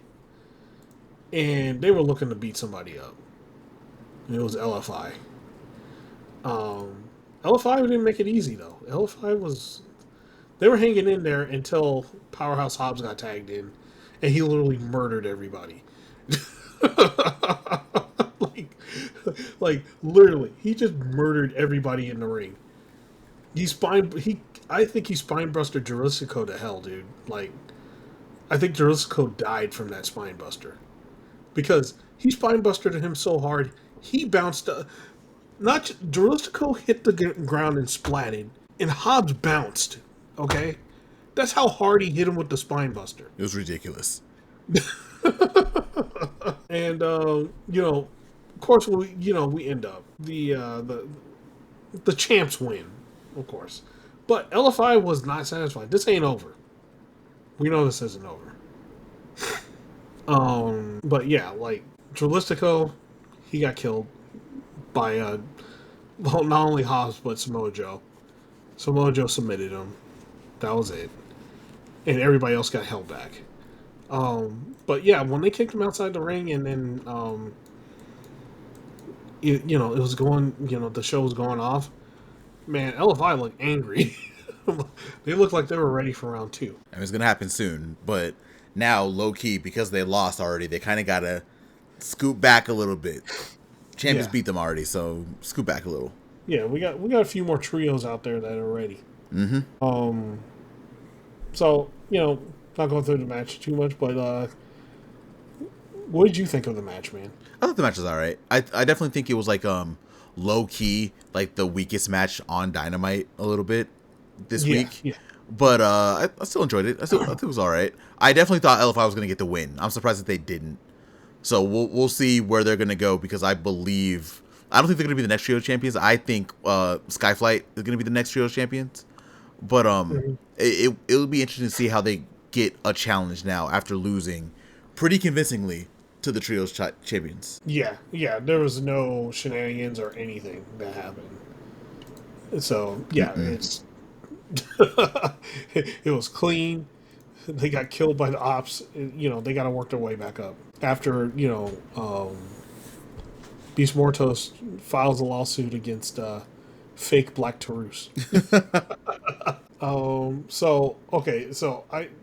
That was the matches. There was a couple segments backstage. Osprey was with Renee, and he was pretty much like, the cage match needs to feel a little bit more Forbidden Dory. So he got on the phone with a certain president of his best friend at New Japan and asked him if he wanted to join for the cage match, and he said yes. And that is none other than the ace, the president of New Japan, Hiroshi Tanahashi. Hiroshi Tanahashi is about to be in a lights out steel cage match. And he retires in 4 months. Hell yeah. Tanahashi's a beast. Oh my god. Don't crush my dreams, Lionel. Oh my god. I'm not gonna hold you. Tanahashi went through that G1 a lot better than I thought he was going to. Like, you could tell he obviously can't move the way he used to. Yeah. You know, from carrying a company literally from closing its doors. But see, just when we got the announcement, I was like, why the fuck are you guys gonna put Tanahashi in the cage, bro? And then when we got the other people that you'll be talking about, I was like, oh my god. Oh man, yeah. So let's go to the next part. So we had Mox was in the back, and then Alicia was like, "Hey, did you hear that Osprey got Tanahashi?" And he's like, "Tanahashi? Wait, Tanahashi? he got Tanahashi?" He's like, "Huh, interesting." And then he goes into the back where the Bucks are. The Bucks are in the extras room now, and he talked business with the Bucks. So what we get here's from this one show. Here's what we got set up. Okay, we have Hangman Adam Page versus MJF. We have the lights out steel cage match, and I'm going to name all the participants right now. Oh my god. We got Team Mox, which is John Moxley, Claudio, Gabe Kidd, and the Bucks. That's not the crazy team, though. The crazy team, though, is the other side. It is Will Ospreay, Darby Allin, Hiroshi Tanahashi, Kenny Omega, and Kota Ibushi. Apparently, Ibushi didn't even know it was like a steel cage match. Like, allegedly he agreed to it. And he was on like Twitter or Instagram somewhere saying like, huh? There's no way. No way. And there's a conversation to be had about Gabe Kidd, but we were not doing that right now. We'll do it on the Forbidden Door show that we're doing next week. Okay. We have Cope and Christian Cage versus Nick Wayne and Kip Sabian. We have the TNT title match, which is Kyle Fletcher versus Hiromu Tanahashi. We have, those are the matches for Forbidden Door. And then the one we set up next week, one of the matches that is going to happen in Scotland on Dynamite, is Tony Storm and Alex Windsor versus Mercedes and Athena. So that's all from Dynamite. Also, I would just expect maybe one or two more things, because now that the G1 is over and they're kind of in like a neutral place in Scotland, we'll probably be getting Scotland and the UK. We'll probably be getting a lot more New Japan people on the show this week. Right. For those people who are complaining about this not feeling Forbidden Dory. Yeah, okay. Yeah. Oh, and Swerve, those are all the matches that got set up from the show, but we also have Swerve and Okada. Mm-hmm. And, hold on. That was the one thing I didn't talk about. Swerve and Okada. Yeah, I think that's the last segment. Swerve came out. He started talking about wrestling Okada at Forbidden Door, and he let everybody know he's not going to skip Forbidden. The fans don't want him to skip out, and he's not going to skip out of Forbidden Door. He's going to be there. Okada comes out. He's like, yo, your knees hurt? You ain't got a chance of beating me. You might as well not do it. And then I think Okada for a second forgot he was in America because he called Swerve a bitch. You can't do that. You can't do that. And then Swerve pushed him a halfway across the ramp, man. The push did not warrant the falling. No, but Okada sold the shit out of that. Yeah, bitch. bro. Fucking like LeBron James, bro. Like LeBron got fouled. Yeah. There we go. So yeah, man, that was.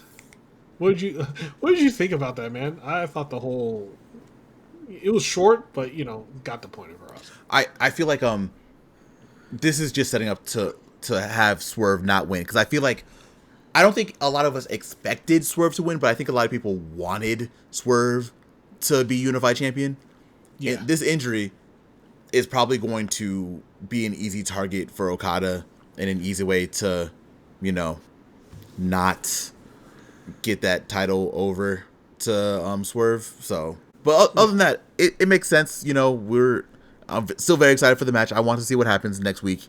But yeah, it was a segment. It gives it an easy out. Very easy out. Right, so he's just going to start attacking the leg at the beginning of the match. And, Okada and Okada's right. He's like, yo, you ain't 100%? Shit, I'm going to beat you at 20. Yeah, bro, you gotta be you gotta be ready to beat Okada. You can't be in there hurt with Okada at any point. So, No. So, yeah, man, that was all of Dynamite, man. Fantastic show. AEW's putting on some all-timers. So, with that, you know what time it is. Lionel's show. Collision. The show that they booked for me, bro. I am telling you, they especially with the debut on this show also. Yeah, boy.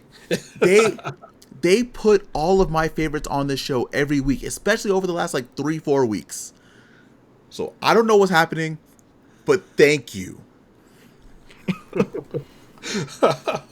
We start. I'm just gonna go down the whole thing. By the way, we start with hearing from Timeless Toni Storm, and of course, Timeless Toni Storm says things that only Timeless Toni Storm can say. She mocked all the nicknames that Athena has. Tony reminded us about where milk lemonade and where the fudge is being made before praying. Like, again, Toni Storm being not only the best promo, but the best all-around asset in AEW. Just continues to be great. While she was getting ready to close out her talk, she was able to see Athena come in, and she dodged Athena. But she couldn't stand up by herself for too long, because Billy Starks also came out and attacked Athena. Or, not Athena, she attacked Toni Storm. Then Athena picks up the mic and she starts talking her shit. Like, if AEW is where the best wrestle, why is this bitch sitting on top? And Athena just ran down Toni Storm, calling her a joke, calling her anything but a child of God. Then Athena makes Billy throw Toni into the ring, beats her up a little bit, and then we get a returning Mina Shirakawa, because Mina did break her hand. Mm-hmm. And also I think it was confirmed like on Ring of Honor that Mina will be facing Athena at Death Before Dishonor for the Women's Championship ROH. So it was a nice little way to continue to tie multiple women's stories together. Billy Starks got taken care of in the ring. Toni Storm was able to hit like a beautiful German suplex on her, knocked her out of there. And then Athena gave like a meme-worthy face when she turned around and saw that she was just by herself, and Toni was behind her, and Mina was in front. So she was like, "Protect me!" and jumped into the security. The security carried her away, and while Billy Starks was in the ring, and Toni Storm and Mina were just kind of looking at her. And that's the end of the segment. Prophet, what were your thoughts? Look, again, fantastic. All these ladies are knocking it out of the park, man.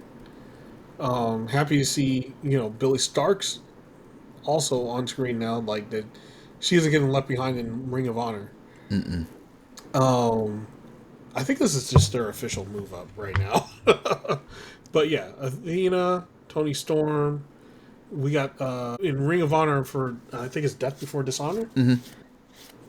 The main match is Athena versus Mina. Yep. Main event for the World Championship. Well, for the Women's Championship. Mm-hmm. So, it totally makes sense that Mina's back, and it was fun. Yeah, it was a fun segment, man. It was great. I enjoyed it. It was so good. Next, we got like a little video package for MJF and Hangman, their story as we go. After that, we got our first match of the night, which was Jon Moxley and Wheeler Yuta versus Speedball Mike Bailey and Kevin Knight. Jon Moxley's wrestling twice this week. Kevin Knight's wrestling twice this week. We got 4 workhorses in here, and they put on a very good, not only opening match, but a very fantastic tag match. Yes, sir. God, remember, because we're in Cincinnati, this is Moxley's home. They're not booing Moxley. So instead, they put all of their energy on Wheeler Yuta. That was the same with the Kevin Knight match. Mm-hmm. Jetspeed had a plan. They figured out what they were going to do. because at this point they have both faced Moxley and they both have lost to Moxley. So they had an idea on what they wanted to do against Moxley during this match, and it was working. But Wheeler Yuta was out here wrestling like a man possessed. Wheeler Yuta got hit with like 4 different things and got pinned every single time, was able to kick out multiple times. Wheeler Yuta had like a chin of granite on Collision. They couldn't keep him down. It didn't help that they had Marina Shafir out there still trying to, heal it up out there, distract the ref, so they were able to get a couple extra pot shots in on everything. There was a point where Yuta got hit with the UFO splash and that spinning kick that Speedball does, but Marina was able to get the referee away so the pinfall didn't happen. Eventually, though, Wheeler Yuta was able to steal a pin, and he low-blowed Kevin Knight and rolled him up for the win. The match was fantastic. The Death Riders obviously stole it, but either way, the match was great. What were your thoughts? So match. Yeah. Look, man, Jetspeed's always fun to watch, man. And this was no different. And Wheeler Yuta, man, people forget at one point in time during when he was holding the Pure Championship, Wheeler Yuta was kind of crazy, dude. He's really good if they, when they let him go off. This was one of those weeks where he could actually like sit down and wrestle. It was great. Yeah, they're like, Wheeler Yuta, get in there and start wrestling. He's like, oh, it's time. Oh, there's one detail that I forgot to mention. That Wheeler Yuta accidentally hit Moxley with the Busaiku knee, which was nothing really happened from it because Moxley was after the match. Moxley was out there celebrating Wheeler Yuta also, so nothing happened, but just something to look out for. Yeah, well, they already. That's payback for all the times they just leave Wheeler Yuta out there to get killed. I'm guessing that's still going to be happening, but yeah, it was interesting. He got a good little receipt. There you go. Mm-hmm. Next up, we had another match, but before we talk about the match, we have to talk about what led to this match. Because they were in Cincinnati, Ace Austin showed up. It wasn't on Dynamite. They didn't show us on Collision either, but it was on Twitter and Blue Sky. Ace Austin was backstage outside, and he was having an interview, and then Ricochet comes in and kind of disrespects him, which sets up this match that we have on Collision. So we have Ricochet going up against a debuting Ace Austin. Mm-hmm. And if this is your first time seeing Ace Austin, be happy because you haven't really seen anything yet. We got a couple of his greatest hits, but realistically, he was kind of chilling. It was still a great match, though. Ricochet was out here doing Ricochet things, of course. And Ace Austin just, man, he looked good. And he looked good in this match. It was a really nice debut for him. I'm not going to talk about the match too much. Gates of Agony definitely stepped in. Of course, that's what they do at this point. Ricochet was also able to get the win with a little bit of help. And then afterwards, Gates of Agony attacked Ace Austin, knocked him out in the ring. And that was really it. Mm-hmm. We didn't get to see it. But at this point, it was announced that Ace Austin is all elite. Multiple year contract. Chris Bay, you next. I put on Blue Sky already. Yep. You next. We getting you out of there by any means necessary. We gotta get you out of there. Look, we gotta get you out of there. Look, TK, he'll pay the medical bills, bro. Yep. He'll do that easily for you. We gotta get you out of there. And you the last one. The second I saw Ace Austin in there, I was like, look, I don't even need Chris Bay wrestling. I want him to be able to walk and do all of his stuff for the rest of his life, right? Yes. But Chris Bay is still an asset. He could be, one of the managers that don't get contact or whatever. Easily. For Ace Austin, if they wanted to do that. But wherever, get him out of TNA and put him somewhere where he can contribute and be great without having to be physical and wrestle in the ring. Yeah, I know that's his dream to get back in the ring, but look, we want you to continue to walk for the rest of your life. A broken neck and nothing to play with. Yeah, but still, we need to get you up out of there, Chris Bay. Yeah, we need to get you out of there. We're gonna get you out by any means necessary. Yeah. After this, we got a backstage segment with the Her Syndicate. They kind of talked about Bro Dito and FTR, They also were talking a little bit about some drama, quote unquote, that was made up. MVP was very, very poignant and very straightforward when he said that, there's nothing here. Apparently there's drama around the group. No one, that's not there. That's not happening. They also asked about MJF. Who gives a shit about MJF? That was really it. Nothing really happened. The one thing is they all weren't in suits. They were all in their just shirts. The Hertz shirts, which was a little weird, but it is what it is. You don't have to dress up all the time. Right after this, we had a backstage segment that led to a match. We had Paragon speaking with Renee. And while Colorado was still kind of being playful, Roddy was not. Roger Strong made it very clear that he was not going to stop until he made Kyle Fletcher pay for what he did to Adam Cole. The conglomeration show up, Tomohiro Ishii and Hologram. They obviously don't say anything because, it's Hologram, Tomohiro Ishii. Kyle O'Reilly was doing all the talking. Roger Strong was not having it. Roddy walked off and then grabbed Kyle so they can go do their match, which was against Blake Christian and Lee Johnson. Mm-hmm. Who they beat. Let's be real. They were not on the same page for the first few minutes of the match. They feel like they were on different wavelengths, but they were still able to come in here and beat Blake Christian and Lee Johnson. Nothing super crazy in the match. Roger Strong is Roger Strong, of course, but there's nothing really crazy to talk about in the match. Prophet, do you have any thoughts on the segment and the match? Oh no, the segment was fun. Paragon's, those two guys are excellent. Blake Christian and Lee Johnson are pretty damn good too. Mm-hmm. Yeah, overall, it was a fun match. I got no complaints. It was great. After the match, Ishii and Hologram came out to try to celebrate. Roger Strong wanted nothing to do with it. He walked away. After, we had a backstage segment with FTR and Stokely stealing Bandito's mask and fighting off Brody King. Remember, we still have the finals for the tag team tournament, and the winner will be facing the Her Syndicate. So they were kind of beefing up, getting ready because they're going to be wrestling in Scotland on Wednesday. Mm-hmm. Nothing crazy there, but FTR did steal the mask, and Stokely tried to put it on. It just was weird, but it is what it is. Next segment was Skyflight. They're challenging the Don Callis family. Yeah, I as soon as I heard it, I also laughed, Prophet. I was like, y'all should not be doing this. It's a bad idea. I guess they want to challenge the best, so. It was not good. Also, we learned a little bit about the dynamic from Skyflight. Layla Gray is the hothead. She was back there cussing. We also learned that Skyflight also has a swear jar. Every swear that they say, you have to pay $5. Layla Gray gave away $10 to give another little swear, said bullshit, and walked off. They were gonna go train, and Scorpio Sky and Christopher Daniels just kind of laughed when they're like, "Oh, they're gonna go train," and they walked off. Skyflight's very interesting to me.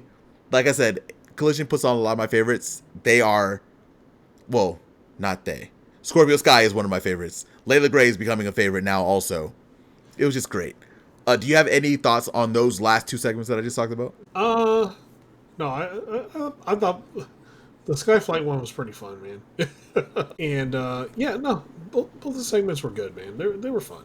Next up, we have a four-way, and the winner wins $100,000.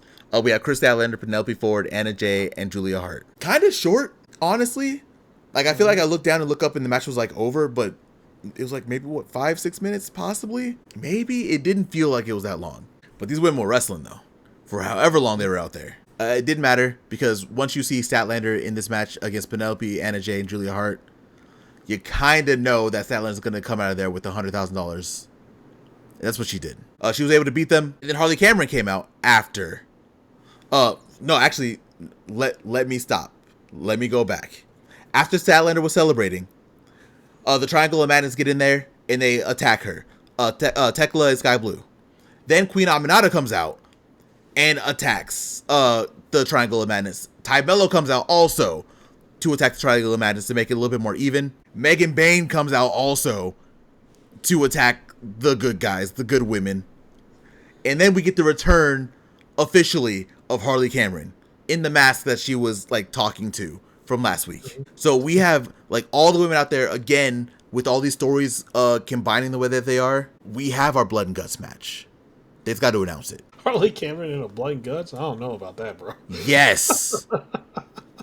Imagine. Walk with me on this. Harley Cameron goes to get like a black little suitcase, right? She pulls it out. It's Mini Monet, but has a bunch of thumbtacks on her. Yep, I can see it. Walk with, yep. Harley Cameron can be in that match. If not, we got a couple other women we can put in there also. Mm-hmm. Do you have any thoughts on the women's match? No, the women's match was good. I wish we would have got another 5-10 minutes of it, but you know, they were rushing. So it wasn't just me; it did feel short. Yeah, no, they like you could see it in the way they were going through everything too. They rushed it, so it's probably the last minute. Yo, you got instead of 10, you got 5. Let's go. It was a tape collision also, so they definitely could have, not done that. I don't know what else they would have cut down, but they could have cut something else down for sure. After the women's match, we had 2 backstage segments. One with Kyle Fletcher talking about Hiromu. He's just hyping up his match against Hiromu. He also was saying congratulations to Takeshita. We want you to bring that G1 home, and he did. So congratulations. After that, we get Chris Statlander in the back. Renee is doing an interview with Chris Statlander, and Chris Statlander is being very, very narcissistic about her win. Stat has for sure changed. While talking, Harley Cameron came in, and she was kind of like the light to Chris's darkness. She's like, "Oh yeah, we're great. This is great. I'm so happy for you. Congratulations. Where are we gonna go celebrate?" And then she jumps into Statlander's arms, and while she's celebrating, Moxley and Wheeler Yuta show up, and then Moxley kind of gives a look to Renee because has to. And Chris Statlander puts down Harley Cameron, puts her behind her, and looking at Moxley, and Moxley's like, "Damn right," and walks off. And Wheeler Yuta is also like, "Congratulations." So the recruitment's gonna happen. Mm-hmm. It's only a matter of time. When have you seen Moxley be nice to anyone in the last year? And he had the whole squad there too, so yeah. It's only a matter of time. You have any thoughts on those 2 segments before we move on to the next match of the night? No. They were good segments. You are going to see she's going to go. Chris Statlander is going to go to the dark side. It's just a matter of time before it happens. It's already kind of happening because she's like, "Oh, thank you. You all should be thanking me for what was going on." And she's definitely being a lot. She's already being different. She's being a little bit more. I'm trying to think of the word. Not possessive. She's a little bit. I said narcissistic. Narcissistic is kind of the word. Yeah. She's a lot more self-absorbed than she has been before. Mm-hmm. So it'll be interesting to see where that goes. Next up, we had Juice Robinson beat Brian Keith. I don't think there's too much to talk about this match. Match is all right. Nothing too crazy. You kind of just expected Juice to win this match, honestly. And Big Bill tried to come out and attack. Didn't really work out. That's really all that happened in this match. Like I said, fun match. Nothing super crazy to look at. Anything on that? No, I got nothing. Nah. Yeah, I figured. So one I'm like, I got nothing. I figured. Next up, we had Anthony Bowens in the back with Renee. Renee did ask about Max Caster and ask about Max Caster's first international Max Caster Open Challenge. Bowens was having none of it. Bowens was very sick of hearing about anything about Max Caster. He said, "I'm throwing out the pitch for the San Francisco Giants. Like, I'm talking to like Bob Odenkirk and Bill Burr. Like, I am what AEW needs. I am the guy. And all we're talking about is Max Caster, who all he does is lose. He's a loser. And I don't like that you're asking me about him." And he kind of went off on Renee, which was a little bit different for him. He definitely was not happy with the question. And he kind of walked off. He's kind of been doing like this little tirade lately where he is very jealous of Max Caster, which honestly kind of valid when you really think about it. Max loses all the time. He has the support of the crowd. Bowens has been losing the support of the crowd. It's a whole thing. Prophet, what are your thoughts? Oh, man, I think it's pretty hilarious how like the roles are they're pretty much reversed on how you think it would go. But it's starting to look like they had this whole thing. It was like a planned storyline, or either that, or they're just falling fully into it now.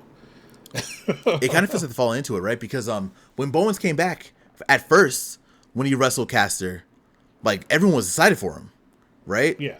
And then he kind of started losing, and then this attitude's been coming out from him. So I don't know if this was it might have been fully planned, but it definitely feels like very organic, at least to me. Yeah, I would say the same thing. Mm-hmm. Next up, we have our main event. We have Nigel McGuinness versus Daniel Garcia versus Hechicero versus Lee Moriarty. The winner of this match will get an IWGP World Heavyweight Championship match against Zack Sabre Jr. at Forbidden Door. The technical spectacle. The thing that we've been waiting for. And boy, was it technical. It feels like all four of these motherfuckers was just putting submissions on each other. Well, three of them, and then Daniel Garcia was just slapping people. Like, there were points where they were all in chain submissions. There were points where, like, one submission was, like, two submissions were on, like, Lee Moriarty. They just, anything that they could grab a hold on, they were, like, putting in a submission. Like, that shit was crazy. Like, I have never seen so many submissions in a match, ever. Like, it was so interesting to watch. We get to the end. Hechicero is doing a move to Daniel Garcia. Nigel McGuinness is doing a move to Lee Moriarty. They're all, like, everyone trying not to tap. They've been kind of moving back and forth, scrambling along and things like that. But eventually we got Lee Moriarty tapping to Nigel McGuinness, which means that Nigel McGuinness will be facing Zack Sabre Jr. for the IWGP World Heavyweight Championship a week from today at Forbidden Door. After the match, though, Daniel Garcia was in the ring and he was very upset. Nigel was in the ring with Renee doing an interview. He was very happy because this is a dream match of his, that he's always wanted to wrestle Zack Sabre Jr. and he gets to do it in his home country. But then he reached out to Garcia and said, hey, don't worry, you will have another shot. Which wasn't supposed to sound condescending, but kind of was, because why are you telling me this? Like, why are you doing this to me right now? Like, don't do this to me. Nigel also did request that Daniel Garcia be in his corner when he goes over to wrestle Zack Sabre Jr., which is, you know, heel turn flags galore. He accepted, they shook hands, and that was the end of Collision.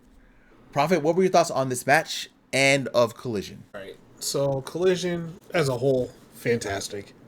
The match was what it was what? It was nothing short of great, right? You got some of the best technical wrestlers going at it and just wrestling, dude. Like, they were going around. They were flowing from move to move. They were hitting all kinds of submissions. If you like technical wrestling, this was it. If you really like technical wrestling, you need to watch that. You need to watch Forbidden Door, Zack Sabre Jr. and Nigel McGuinness. But fantastic. Both things fantastic. This shit was so good. The technical spectacle.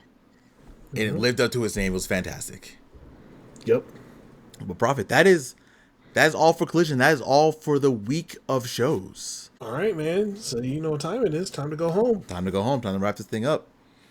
If you made it this far, thank you so much for listening. I'm probably going to talk about it on the YouTube, but I know y'all got some things to talk about.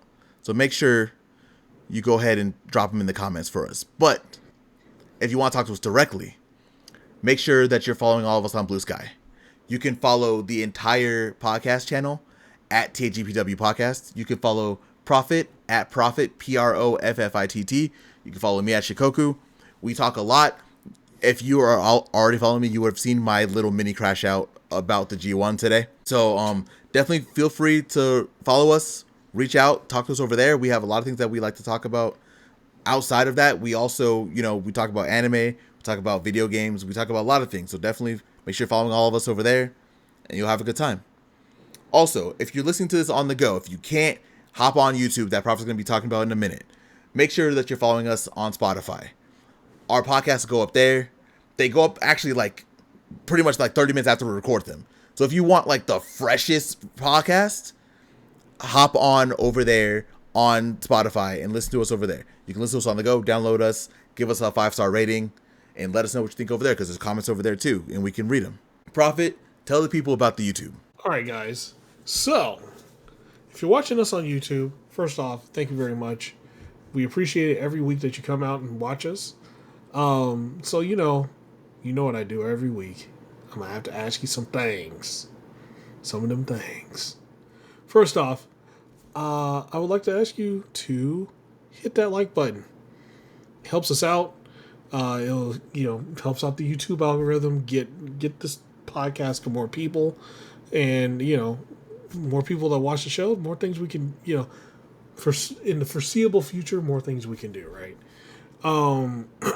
Also, comment. I know we hit some subjects all the time. Comment. Let's talk about it. Come on. And last thing, subscribe, hit the bell button so you get all of our content whenever it shows up. And yeah, once again, thanks guys. And it's time for us to go eat, man. So thank you very much once again. And we're out. Peace.